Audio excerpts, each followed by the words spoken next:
대전 현충원에 묻힌 이야기 저자 세 분과 오늘 이야기 나눠보겠습니다. 김선재, 임재근, 정성일 작가님, 안녕하십니까? 네, 안녕하세요. 네. 어렵게 세 분을 한 자리에 모셨습니다. 다들 바쁘셔가지고 시간 맞추기가 쉽지 않았는데 우리 청취자 여러분들에게 인사 한 말씀 해주세요. 네, 반갑습니다. 지난번 방송 때 책 출간을 예고 드렸었는데요. 네. 약속을 지켜서 다시 출연했습니다. 네. 김선재입니다. 네, 반갑습니다. 네, 안녕하세요. 저는 대전 현충원에 묻힌 이야기 저자 임재근입니다. 반갑습니다. 네. 저도 두 분과 같이 글을 쓰게 된 저자 정성일입니다. 반갑습니다. 네. 아주 따끈따끈한 책이 나왔습니다. 지금 앞에 보고 있는데요. 대전 현충원에 묻힌 이야기 책이 나왔는데 이거 어떤 책입니까? 네, 저희 세 사람이 소개해 주신 대로 지난 1년간 그 매체에 기고한 연재글을 모은 책인데요. 제목 그대로 대전 현충원에 묻혀있는 이야기를 소개하고 있습니다. 네. 대전 현충원에 지금 안장된 분이 대략 10만여 분 정도 되시는데요. 책에서 다 다루지는 못했고 네. 독립운동가, 군인, 순직 공무원, 과학자, 체육인 등 다 해서 330분 정도 이야기를 담고 있습니다. 네. 책은 총 5개 장으로 구성했는데요. 서장에서는 현충원의 역사와 개요를 좀 설명드렸고요. 1장 독립운동에서는 우리가 미처 몰랐던 독립영웅의 이야기를 전합니다. 2장 군사 반란 파트인데요. 12.12 쿠데타에 관련된 군인을 좀 다루고 있고요. 네. 3장은 국가폭력과 사회적 참사 이 주제로 제주 4.3, 군 의문사, 세월호 참사 등 한국 현대사 여러 사건과 인물을 소개합니다. 네. 마지막 4장 사회공헌에는 자신보다 남을 위해 희생한 헌신한 과학자, 소방관, 체육인의 삶을 다루고 있습니다. 네. 시민분들께서 휴식 또는 운동 여러 가지 목적으로 대전 현충원을 찾으실 텐데요. 저희 책이 좀 좋은 안내사가 돼서 현충원을 방문하실 때 좋은 의미를 좀 더했으면 좋겠습니다. 네, 말씀하신 것처럼 내용이 아주 많이 담겨져 있습니다. 근래에 나온 제가 본 책 중에는 가장 두꺼운 것 같습니다. 456쪽. 456쪽. 네네. 종균세 정도 되는 것 같습니다. 우리 세 분께서 책에 직접 친필 사인을 해서 직접 배달도 다니신다고 들었어요. 네. 맞습니까? 네, 그렇습니다. 사실 저희가 처음에 책을 출판하면서 이거 우리 손익분기를 못 넘으면 저자가 되지 못하고 적자가 된다 이런 얘기를 나눴었는데요. 그래서 적자가 아닌 저자가 되기 위해서 네. 어떻게든 팔아보자 해서 직접 이제 친필 사인을 하면서 다니고 있습니다. 그래서 네. 많은 분들에게 강매는 아니고 잘 팔고 있습니다. 그리고 좀 지역이 먼 분들 같은 경우는 택배로 보내고 있는데요. 네. 그러다 보니까 이제 저희가 택배 좀 전문가도 되어가는 것 같긴 한데 다행히 저희 사무실 바로 옆에 택배를 보낼 수 있는 우체국이 있어서 그 점은 좀 편하게 하고 있고요. 네. 문제는 저희 아직 적자인 우리 저자가 3명이기 때문에 네, 사인 3명을 다 담으려면 네, 좀 셋이 다 모이기가 쉽지 않아서 그 부분이 좀 애로사항인데 네, 틈틈이 네, 사인을 해나가고 있습니다. 그래요. 적자를 면하려면 손익분기점 몇 건 정도 판매해야 됩니까? 네, 대충 한 350, 400 정도 넘어야 되나요? 네. 그래요. 뭐 가능하면 저희들이 1쇄를 완판하고 2쇄 저자들이 되는 게 저희들의 또 목표이기도 합니다. 근데 그 400건, 500건 정도 말씀하시는 거 보니까 인건비나 인세 이런 건 포기하신 거네요. 당연하죠. 네, 순수하게 예, 출판비만. 예. 인쇄비. 네. 직접 찾아가는 서비스를 진행하고 계신데 독자들 반응은 어떻습니까? 네, 아까 말씀해주신 대로 처음 이제 두께를 보고 먼저 놀라시고 사실 저희도 두께를 보고 처음 놀랬었거든요. 네. 처음 저희가 쓴 글이 이만한 두께가 나올까 걱정을 했었는데 두께입니까? 두께. 네, 두께. 네. 네. 제가 아직 사투리가 있는데 그 두께에 저희도 놀랐는데 뭐 네. 받으시는 분들도 두께에 놀라시고 그리고 이게 또 풀컬러로 된 점에서도 또 놀라시고 그래요. 그리고 특히 저자 사인이 악필이라서 또 놀라는 분들이 많으시고요. 그리고 네. 이제 책을 좀 훑어보시면 이제 그 내용이 그런 조사가 많이 담겼구나 하면서 격려를 많이 해주시는데요. 저희 어머니도 이제 지금 계속 읽고 계시더라고요. 네. 그래서 하나하나 조사하기가 정말 좀 힘들었겠다면서 이렇게 격려도 해주시고 그렇습니다. 그렇군요. 우리 임재근 선생님 어떤 반응을 느끼셨습니까? 우선 이제 그 두께 때문에 무겁다. 그래서 제가 궁금해서 집에 있는 그 저울로 재봤더니 12g. 아. 예, 거의 이제 조그만 이제 태블릿 PC만큼 네, 무게여서 네, 네, 네. 좀 들고 다니기는 좀 무겁긴 하지만 그만큼 그 무게만큼 알찬 내용이 있어서 그렇죠. 고맙다 이런 이야기를 들었습니다. 그래요. 책에 추천사를 써주신 한홍구 교수님 네, 네. 내용을 보니까요. 기대했던 책과는 달랐다. 네. 이런 말씀을 하셨더라고요. 네, 네. 어떤 기대를 하셨는데 이런 의미를 주셨을까요? 예, 기대했던 거와 다르다는 게 부정적인 평가는 아니고요. 네. 최근 한홍규 교수님께서 하시는 그 일이 그 헌법 가치에 위배된 행위를 했던 우리 현대사 인물들을 좀 고발하고 그들의 삶을 좀 엮는 반헌법 열전이라는 작업을 하고 계십니다.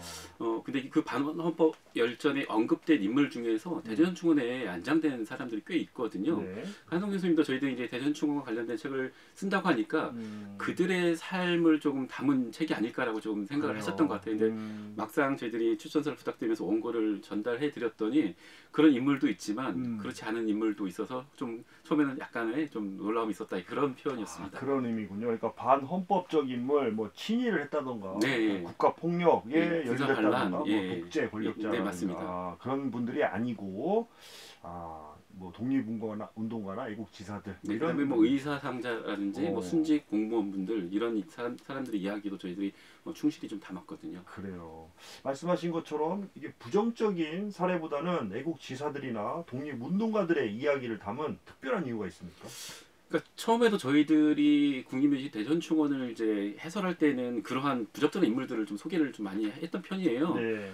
근데 이제 몇몇 참가자분들이 아니 국립묘지 왜 이런 사람들 많냐 좀 우리가 따라 배워야 될 사람 없느냐 이런 좀 질문을 하셨습니다. 그래서 생각해 보니까 분명히 우리들이 좀 따라 배워야 될 독립운동가라든지 좀 모범이 될 만한 분들도 계실 텐데 우리가 너무 부정적인 요소들만 좀 설명드린 거 아닌가라는 좀 자기 반성들이 있었고요.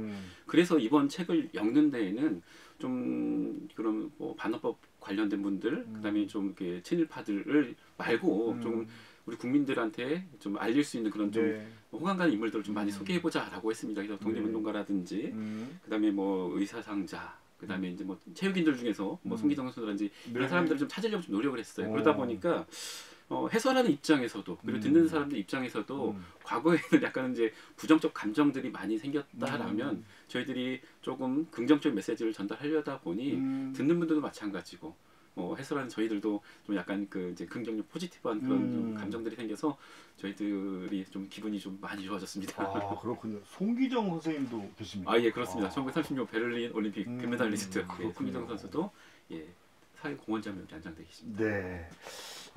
말씀하신 것처럼 현충원에는요 한 15만 명 정도 되는 인물들이 모셔져 있는 것으로 알고 있는데요. 이 가운데 우리 각각 저자님들께서는 어떤 인물에 묻힌 이야기를 꺼내 보셨는지 궁금해요. 각각 한번 좀 말씀을 듣고 싶습니다. 네.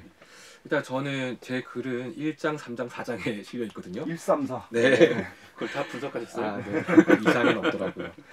우선 독립운동가 분의 이야기를 좀 발굴했는데요. 우리 지역과 인연이 깊은 문석봉 선생님 이야기를 좀 찾아봤습니다. 네.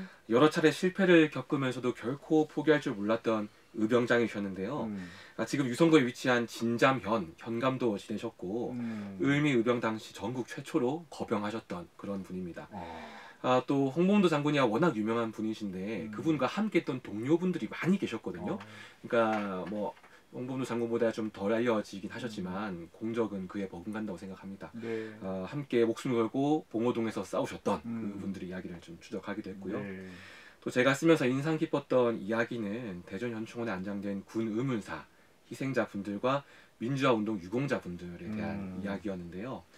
어쨌든 이곳이 군인이 안장되는 곳이다 보니 군부 독재 시절에 돌아가신 사병들이 많이 안장되어 계시거든요. 네. 근데 그 당시 군 의문사라고 1980년부터 95년까지 한 15년 동안 군에서 사망한 분이 8,951분입니다.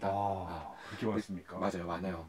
그분들 중에서 억울한 사연이 나중에 밝혀져가지고 순직으로 인정돼서 현충원에 들어오신 분들이 계시거든요. 네. 제가 다 일일이 이제 실지는 못했지만 좀 그분들의 자세한 이야기를 책에서 확인하실 수 있습니다. 그렇군요. 네. 저는 뭐 다양한 인물들을 좀 소개하는 편이긴 한데 조금 특이한 그 인물을 저는 그 소개를 하는 편입니다. 네. 독립유공자 제3묘역 360호에 묻혔던 사람. 네. 그러니까 묻혔던이라고 하는 이유는 지금은 안 계세요. 안 계세요. 왜냐면은 이장을 했다라는 것이죠. 네.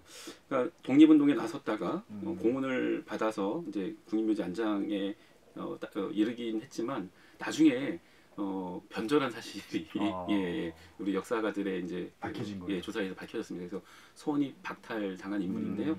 그 묘의 주인은 이제 김응순이라는 사람입니다. 네. 그러니까 일제강점기에 정말 수많은 분들이 독립운동을 위해서 헌신하셨어요. 목숨을 뭐 바치기도 했고 재산을 다 바치기도 했었는데 네. 독립운동에 이제 나서는 것도 중요하지만 독립이 될 때까지 끝까지 독립운동을 이제 나섰더라면 변절하지 않고. 근데 이분 같은 경우는 막판에 마지막에 이제 변절을 했고 그 사실을 숨긴 채 국가로부터 이제 소원을 신청해서 이제 소원을 받았던 거예요. 저는 이 빈 무덤, 이 빈자리에 가서 스스로 다짐하기도 합니다. 우리가 이제 사회운동을 하거나 이런 뭐 삶을 살 때 힘들 때도 있는데 그 초심을 잃지 말아야겠다는 다짐을 하기도 하고요. 제가 이곳에서 이제 설명할 때 꼭 이런 말씀을 합니다. 1945년 8월 14일 날 독립운동을 포기하고 변절한 운동가도 계시다. 다음 날 해방될지도 모르고 심지어는 1945년 8월 16일 날 변절한 분도 계시대요. 전날 해방된 소식을 모르고. 근데 이 김응순이라는 사람의 묘 앞에서는 우리가 어떠한 좀 삶을 살아야 되는지. 근데 김응순 말고도요 비슷한 사례가 대전현충원에 여러 곳이 있습니다. 네. 새로운 사실들을 오늘 많이 알게 됩니다. 네, 저는 주로 2장의 제글이 이렇게 집중되어 있는데요. 네. 2장 외에 다른 데는 제글이 이렇게 많지는 않습니다. 2장은 거의 다 제글이라고 보면 되는데 저는 사실 5.18 관련된 그런 조사 경험이 있다 보니까 제5공업에 관련된 그런 인물들을 많이 파헤쳐 보았습니다. 네. 작년에 히트작이죠. 서울의 봄. 네, 많이들 보셨을 텐데 서울의 봄에 등장하는 인물들이 꽤나 많이 대전현충원에 안장되어 있거든요. 그 영화의 주인공, 다들 아실 거예요. 이태신 장군이라고 정우성 배우가 연기했던, 그분이 실제로 이제 장태환이라는 장군이신데 그분이 대전현충원에 안장되어 계십니다. 그리고 뭐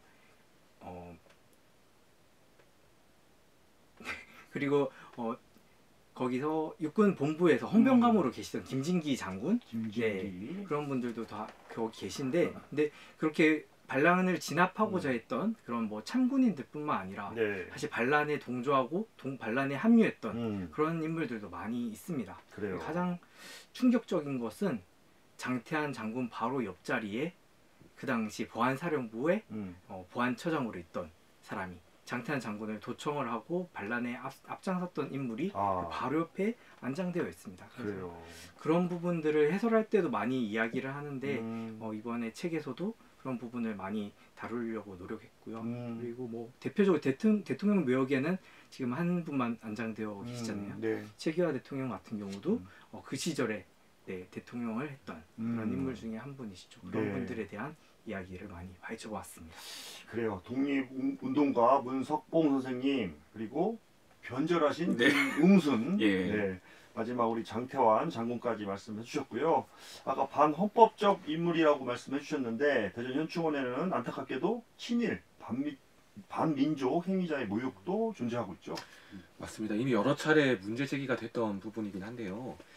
결론부터 말씀드리면은 민족문제연구소에서 발간한 친일 인명사전을 기준으로 했을 때 대전현충원에는 총 29명의 친일 반민족 행위자가 안장돼 있습니다. 근데 그 중에서도 더 좀 심각한 그 사안이 있는데 간도 특설대라고 이제는 많이 들어보셨을 거예요. 조선인 독립군을 그들 말로 토벌하던 특수부대인데 만주일대에서 악명이 매우 높았습니다. 조선인 마을을 초토화해서 민가를 불지르고 마을 하나를 통째로 없애기도 했고 독립군 정보를 얻기 위해서 이제 조선인들의 이런 이제 잡아서 고문을 하고 신체를 좀 훼손하기도 하고 심지어 임산부의 배를 찌르기도 했다는 그런 기록도 다 남아 있습니다. 온갖 끔찍한 얘기가 더 있는데 방송이라서 더 말씀드리기가 조금 힘들고요. 이 간도 특설대 경력을 가진 인물도 무려 8명이나 현충원에 누워 있습니다.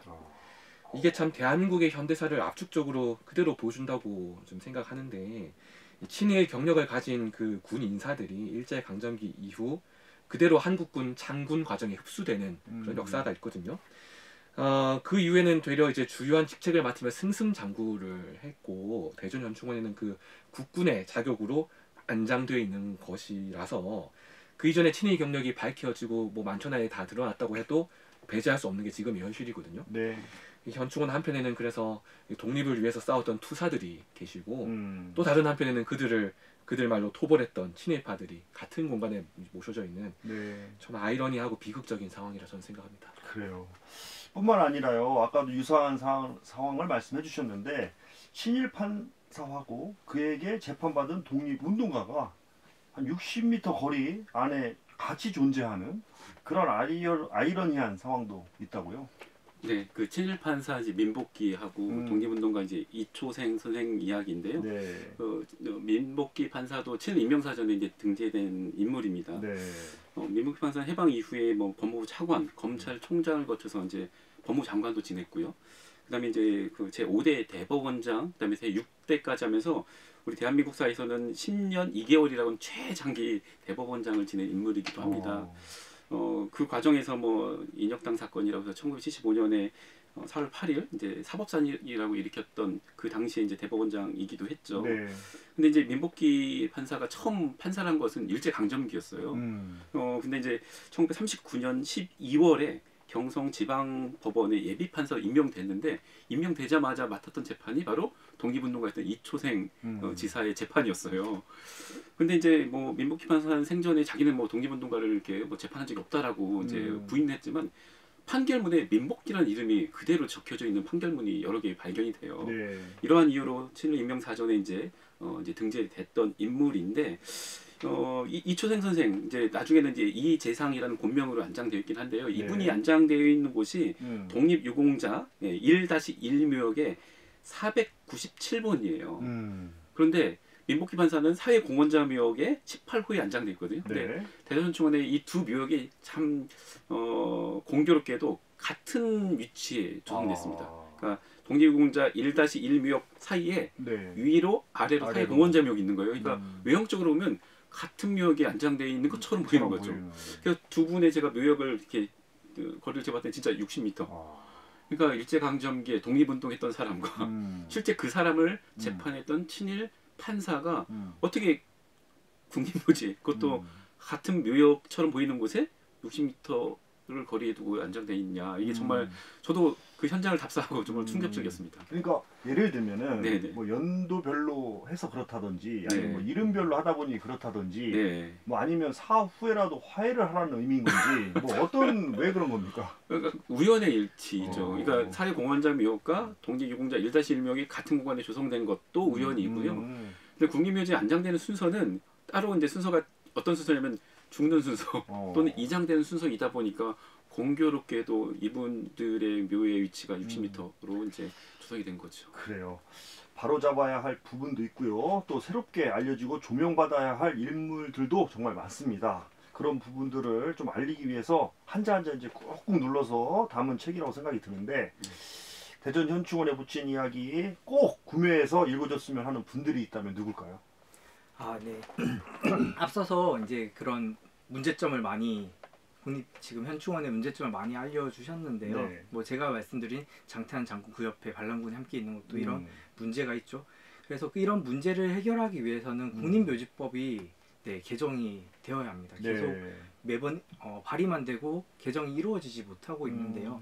그래서 이 책을 우리 입법을 하는 국회의원들이 좀 저희 책을 보고 문제점을 좀 인식을 하고 실제 법 개정을 하는데 좀 힘을 써주시면 좋겠거든요. 네. 대전 지역에 이제 일부 국회의원들께서 저희 책을 좀 받아보셨는데 그분들에게는 꼭 이제 사인을 할 때 추가적으로 국립묘지법 개정에 힘을 보태주십시오. 그 얘기를 꼭 함께 놓고 있습니다. 그래요. 네. 그리고 현충원에 안장되어 있는 분들을 유족들이 계시잖아요. 네. 얼마나 자랑스럽겠어요. 그렇죠. 그분들도 저희 책을 보고 우리 뭐 부모님이 내 가족이 이렇게 훌륭한 사람들과 함께 안장되어 있구나. 그런데 이 사람들은 좀 우리 뭐 아버지랑 함께 있기에는 좀 그런데 이런 걸 좀 아셨으면 좋겠고요. 그리고 앞으로 현충원에 안장되실 분들도 지금 많이 계시거든요. 제가 아는 분들도 계신데 그런 분들이 좀 내가 향후에 갈 그곳에 대해서 좀 미리 좀 잘 알고 이렇게 하셨으면 좋겠어서 그분들이 좀 책을 많이 보셨으면 좋겠다 저는 생각하고 있습니다. 입법에 관련되신 분들, 그다음에 유족 관련자들 꼭 읽어보셨으면 좋겠습니다. 오늘 이 시간 대전 현충원에 묻힌 이야기의 저자 김선재, 임재근, 정성일 작가 모시고 이야기 나누고 있습니다. 책이 나오고 나서요 한자리에 모여서 소박한 헌정식을 진행하셨다고 들었습니다. 네, 저희가 대전 현충원 관련된 책을 이제 썼는데요. 그래도 대전 현충원에 묻히신 분들 중에서 이런 분들한테 이제 뭔가 헌정이라고 할까 뭐 이런 것들을 좀 하려고 네. 현충원을 좀 찾았고요. 사실 저희들이 책에 언급한 분들이 330명 정도 되고 어떤 분 앞에 헌정에 대해서 지금 고민이 많았습니다. 근데 저희들이 헌정한 것은 이제 그분의 개인이라기보다는 거기에 계신 모든 분들 위해서 이제 헌정을 했다라고 이제 봐주시는 게 좋을 것 같고요. 우선은 이제 대전 현충원의 상징지였던 현충문, 현충탑 앞에 현충문 앞에서 저자 셋이 책을 들고 좀 헌정을 했고요. 각각의 그래도 좀 마음이 가는 분들 묘를 찾아갔습니다. 저는 참고로 독립운동가 중에서 마지막 의열투쟁을 했다라고는 그 구민간 폭파의거의 주역 중에 한 분이 이제 조몽희 선생을 찾아서 헌정을 했고요. 우리 김선재 저자님은? 네, 저는 정연관 그 병장의 묘를 찾았는데요. 말씀드린 그 군 의문사의 좀 상징적인 분이라고 생각했습니다. 제가 이 책을 쓰면서 여러 자료를 조사했는데 군 의문사 진상조사 보고서를 많이 참고했거든요. 근데 그 보고서가 굉장히 두께가 두껍고 또 그 안에 들어간 인물들의 이야기가 굉장히 많습니다. 쓰면서 느꼈던 것은 참 이 이야기가 세상에 더 알려지지 않고서는 정말 묻혀버리겠다 생각이 많이 들었거든요. 근데 그 묻혀서는 안 될 이야기들이에요. 왜냐하면은 그 군이라는 폐쇄된 조직 내에서 그 본인의 신념을 가지고 그것을 지켰다는 이유로 대단히 좀 끔찍하게 돌아가셨고 그 죽음의 비밀이 17년 동안이나 감춰져 있었거든요. 그것을 밝히기 위해서 노력한 분도 참 많으셨고요. 현충원에 묻힌 이야기는 그래서 꼭 묻혀 있다는 뜻만이 아니라 우리가 파헤쳐야 될 이야기다. 그리고 파헤친 다음에는 우리가 꼭 후대에도 기억을 해야 될 이야기다라고 생각해서 그분의 묘를 좀 찾았습니다. 그래요. 네, 저는 사실 12.12 반란에 관련된 그런 내용을 많이 쓰다 보니까 사실 제가 찾은 인물들은 대부분 좀 반란군이거나 저희가 헌정하기 좀 그런 인물들이 많긴 하거든요. 하지만 그래도 이제 그 반란에 맞섰던 분들 하면 이제 아까 말씀드렸던 장태환 장군, 김진기 장군, 뭐 윤흥정, 윤흥기 장군 그런 분들이 좀 쭉 계신데 어쨌든 제가 이번에 파헤치게 되는 시작점이 되고 했던 장태환 장군 묘역을 찾아가서 책을 헌정을 하면서 사실 아직 더 묻혀있는 이야기들이 많을 거라고 생각하거든요. 그래서 그 묻힌 이야기들을 더 계속 파헤쳐 보겠다는 그런 다짐을 할 수 있는 그런 시간이 되기도 했던 것 같습니다. 그래요. 마지막 독립운동가, 그 다음에 의문사, 우리 병장, 그리고 장태환 장군까지 소박한 헌정식 이야기 잘 들었습니다. 12월 1일이죠. 독자들과 더 가깝게 만날 수 있는 자리, 출판 기념회도 열 계획이시죠? 네. 12월 1일 3시에 저희 출판 기념회를 한남대 바로 정문 건너편에 있는 소소아트 시네마에서 이제 하게 되어 있는데요. 사실 여기 저희 참가 신청 방법 같은 경우에 이렇게 링크라 가지고 이렇게 라디오상에서 이렇게 알려드리긴 쉽지 않을 것 같은데 그래도 페이스북에 저희 계정이 다 있습니다. 페이스북에 김선재, 임재근, 정성일 계정이 다 있습니다. 그 계정에 들어오시면 최근 뭐 글 몇 개 찾아보시면 아마 참가 신청이 가능하시고요. 그리고 굳이 참가 신청을 안 하셨어도 제 생각에 충분히 자리가 있을 것 같으니 그날 부담 없게 오시면 저희가 그 바로 옆에 한남대학교 평생교육원의 주차장도 이용을 할 수 있거든요. 저희가 주차권도 넉넉히 준비해 두었으니 대중교통으로 오셔도 좋고 자차로 오셔도 좋고 오시기만 하시면 저희와 함께 이야기도 나누고 또 책 저자 사인을 필요하시면 사인도 해드리고 그러도록 하겠습니다. 참가 신청은 페이스북에서 우리 작가님들 조남 치고 들어가면 되는 거고 주차 공간이나 이런 거는 아주 많다. 확보가 되니까 어느 누구나 참석이 가능한 겁니까? 네, 그럼요. 시민들이라면 또 독자라면 누구라도 저희들 오셔가지고 저희들 출판을 좀 축하해 주시고 저희들 이야기에 귀 기울여 주시면 감사하겠습니다. 그래요. 세 분이 대전 현충원 해설을 하실 때 각각 스타일이 좀 다를 것 같은데 각각 어떤 부분에 집중해서 진행을 하시는지 궁금합니다. 네, 저 같은 경우는 그 현장 해설이 참 그 짧은 시간 내에 이 참가자들의 몰입도를 끌어올려야 되는 그런 작업이거든요. 네. 뭐 이렇게 시청각 자료가 따로 없으니까 해설사의 말과 그런 느낌으로 전달해야 되는 것인데 그래서 저는 모 방송국의 그 꼬리를 무는 이야기 프로를 좀 모티프로 하고 있습니다. 꼬꼬무. 이거 말씀드리기는 네, 사시겠죠. 그러니까 아무래도 기승전결, 위기 절정 결말이는 그 이야기 형식을 좀 따라가다 보면은 여운도 오래 남고 몰입도 좀 잘 되시는 것 같더라고요. 그래서 저는 최대한 이야기 형식으로 좀 해설을 풀어내는 스타일이고요. 현충원에 오셔서 해설을 들으신 다음에 그 머릿속에 외워가는 그런 지식을 좀 얻어가시기보다는 내가 만약 그 당시에 그분이었다면 어땠을까 하는 좀 상상과 성찰의 시간을 좀 드리고 싶습니다. 네. 예, 저는 그 어떤 한 인물의 삶을 뭐 소개하기도 하지만 좀 더 이렇게 통계적 또는 이제 구조적 접근을 하는 편이에요. 뭐 예를 들면 왜 묘역마다 크기가 다르지? 다른 이유들에 대해서 좀 소개를 드리면서 차이가 아닌 차별이 존재하는 그 국립묘지 현실을 좀 말씀을 드리고요. 장군묘역을 이렇게 쭉 둘러보면 그 뒤에 이제 출생지와 이제 또 이제 돌아가신 지역이 나오는데 태어난 곳은 정말 전국 각지, 심지어는 이제 뭐 외국에서 태어나신 분이 계신데 돌아가신 지역을 보면 대부분 서울 쪽이 많아요. 왜 그럴까라고 하는 그런 좀 이렇게 의문점들도 말씀을 드리기도 하고요. 아까 잠깐 말씀드렸던 이제 그 빈자리 있잖아요. 미혹하다 보면 왜 빈자리가 있지? 뭐 그런 이야기도 좀 설명을 드리고 또 부부 독립운동가들도 있습니다. 그러면 어떤 분들이 여기에 묻혀 있고 부부 독립운동가들은 합장으로 모셔져 있을까? 아니면 따로따로 계실까? 뭐 이런 이야기를 통해서 많은 분들이 약간 호기심을 좀 얻게끔 좀 저는 해설할 때 이러한 설명을 하는 편입니다. 네, 저는 아무래도 이제 옹호학 인물들을 많이 하고 그러다 보니까 좀 좋은 인물과 반대되는 인물들이 많은 편이에요.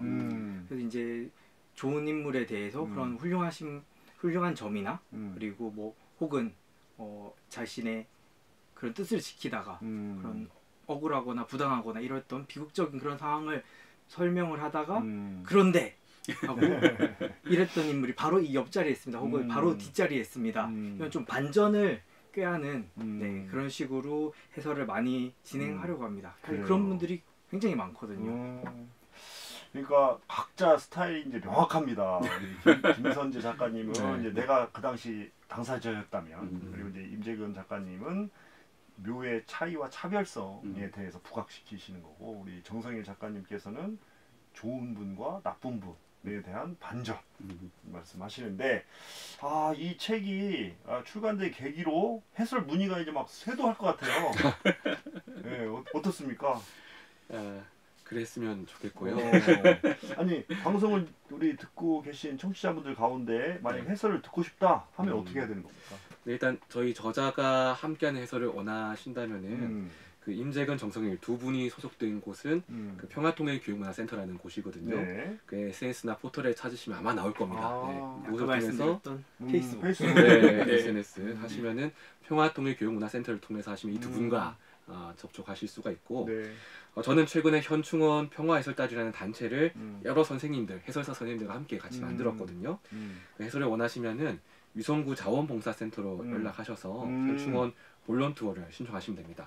해설도 들으시고 봉사활동도 같이 할 수 있는 그런 프로그램을 좀 같이 운영하고 있습니다. 그렇군요. 반대로 아니다. 나는 이 세 분보다 내가 더 해설을 잘할 수 있을 것 같다. 나 이런 꿈을 가지신 분들은 어떻게 하면 됩니까? 네, 정말 쌍수 들고 환영이고요. 그런 분들이 많이 와주셨으면 좋겠습니다. 그 해설사가 되고 싶으신 분은 저희 현충원 평화해설단에서 새로 추가로 해설사를 양성할 때 그 프로그램에 지원해 주시면 될 것 같은데요. 추후에 대시민 그 모집 활동을 통해서 모을 예정입니다. 그때 많은 관심과 지원 부탁드리겠습니다. 그래요. 우리 세 분께서 의기투합하셔가지고 지역 사회에 새로운 어떤 의미를 부여하는 일들을 하고 계신 것 같은 느낌이 듭니다. 그래서 너무 감사하고 그런데 마음이 좋은데 우리 세 분의 인연은 어디서부터 시작이 된 건지 또 파악해 보니까 또 카이스트 출신들이라고 하세요. 네. 어떤 의미가 있습니까? 어쩌다 보니 그 동문들이 이렇게 책을 내게 됐는데요. 네.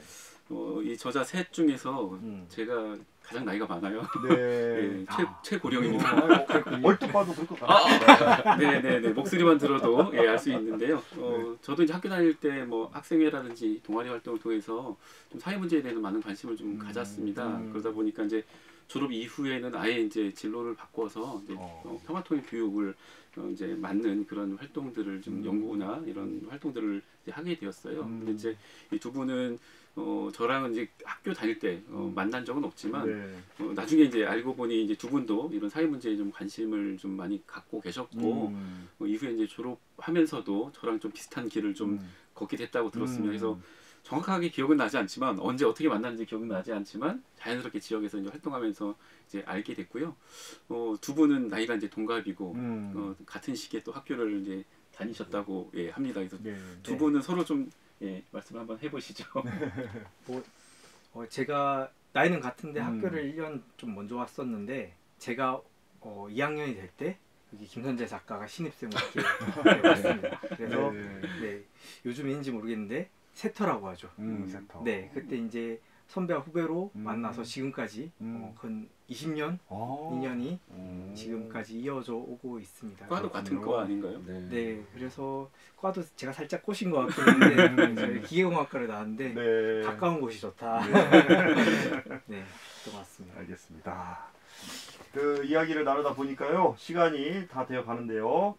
마지막 질문을 한 분씩 드리겠습니다. 나에게 대전 현충원이란 무엇일까요? 네, 저는 그 인생의 귀감이 되는 위인분들을 만나 뵐 수 있는 공간이라고 생각합니다. 네. 비록 태어나 활동할 시대가 달라서 그 생존한 모습을 제가 비록 뵙지는 못했지만 어쨌든 그 공간에 유해가 안장되어 계시니까 그 묘역 앞에 서면 마치 그분들과 같은 동시대에서 같이 호흡하고 있다 이런 착각마저 들거든요. 그 영웅들 앞에서 한없이 좀 부족한 스스로를 돌아보게 되고 또 더욱 좀 잘해보자는 그런 다짐을 또 합니다. 그래서 대전 현충원을 비유하자면은 시 공간을 넘어서 그런 영웅들을 직접 만날 수 있는 타임머신 같은 곳이다. 좀 그렇게 생각합니다. 네. 예, 저에게 대전 현충원은 모델이다. 왜냐면요. 제가 우연히도 대전 현충원 인근으로 5, 6년 전에 이사를 갔어요. 네. 그러다 보니까 시간이 나면 현충원을 정말 자주 찾거든요. 사진 찍는 걸 좋아하다 보니까 시간 날 때마다 현충원에 가서 풍경도 찍고 미역도 찍고 돌아다니면서 마주하는 비석들을 보면서 이분은 어떤 분인가 이런 생각을 합니다. 그래서 사진 찍는 저에게 모델이면서도 또 그곳에 이제 묻혀 있는 사람들의 삶을 이제 바라보면서 제 삶의 이제 모델이 되는 그런 곳이기도 합니다. 또 때로는 부적절한 인물 같은 경우는 이제 반면 교사의 모델이기도 하지요. 네. 네, 저는 역사책. 역사책. 네. 저희가 책을 써내기도 했는데 사실 대전 현충원 그 자체가 저는 역사책으로 이렇게 느껴지거든요. 한 분 한 분 쳐다보면 그분 이야기들을 찾는 그 과정 자체가 마치 책을 보는 것 같고요. 그리고 다양한 역사들이 있어요. 뭐 독립운동의 역사도 찾아볼 수 있고 그리고 사회공헌자 묘역 이런 것을 보면 뭐 과학기술의 역사를 찾아볼 수도 있고 그리고 과거 군부 독재나 민주운동의 그런 역사도 찾아볼 수 있고 다양한 그런 역사 페이지를 하나하나 찾아볼 수 있는 그래서 역사책이라고 저에게 다가옵니다. 네, 알겠습니다. 대전 현충원에 묻힌 이야기가 대전 현충원에 묻힌 이야기 책을 통해서 세상에 널리 알려지기를 기대하겠습니다. 오늘 말씀 여기까지 듣겠습니다. 감사합니다. 고맙습니다. 지금까지 대전 현충원에 묻힌 이야기 저자 김선재, 임재근, 정성일 작가였습니다. 인터뷰 오늘 준비한 소식 여기까지입니다. 함께해 주신 여러분 고맙습니다.